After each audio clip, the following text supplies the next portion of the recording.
আসসালামু আলাইকুম, কেমন আছেন আপনারা সবাই? তমা ইঞ্জিনিয়ারিং অ্যান্ড রিয়েল এস্টেট থেকে আপনাদের সবাইকে স্বাগতম।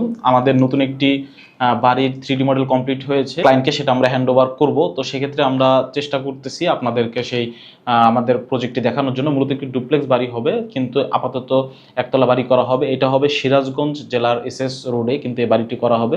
মূলত খুব কম খরচের মধ্যেই সুন্দর একটি ডিজাইন আমরা করার চেষ্টা করেছি, যেহেতু ক্লায়েন্ট বলেছে তার বাজেটটা কম বা সীমিত, একটা পর্যাপ্ত বাজেট দিয়ে কিন্তু সে বাড়িটি নির্মাণ করতে হবে। তো আমরা বাড়ির 3D ডিজাইনটা এখন দেখব।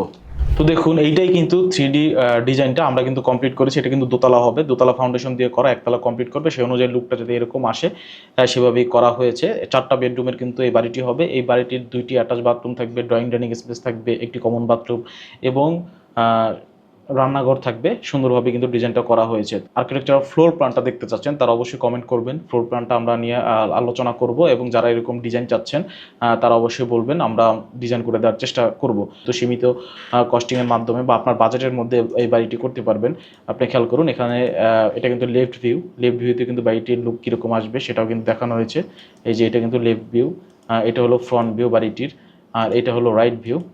দেখুন, তো আমরা চেষ্টা করেছি যে ক্লায়েন্টকে সুন্দরভাবে তার ডিজাইনটি বুঝিয়ে দেওয়ার জন্য, যাতে সে তার পছন্দ অনুযায়ী একটি সুন্দর বাড়ি করতে পারে। তো আপনারা যারা খুব কম খরচে সুন্দর বাড়ির ডিজাইন চাচ্ছেন, যার মধ্যে থাকবে architectural floor plan, structural design, 3D design, electrical, plumbing, drawing, সকল ধরনের ডিজাইন কিন্তু আমরা প্রোভাইড করে থাকি, স্ট্রাকচারাল ডিজাইন সহ। তো যারা এরকম সুন্দর সুন্দর বাড়ির ডিজাইন করতে যাচ্ছেন খুব কম খরচে এবং যাদের বাজেটটা সীমিত, তারা কিন্তু অবশ্যই আমাদের সাথে যোগাযোগ করতে পারেন। আমরা চেষ্টা করব আপনাকে আপনার চাহিদা অনুযায়ী সর্বোচ্চ পরিমাণ সুন্দর একটি বাড়ির ডিজাইন প্রোভাইড করার জন্য। তো ভালো থাকবেন সবাই, ধন্যবাদ সবাইকে, আল্লাহ হাফেজ।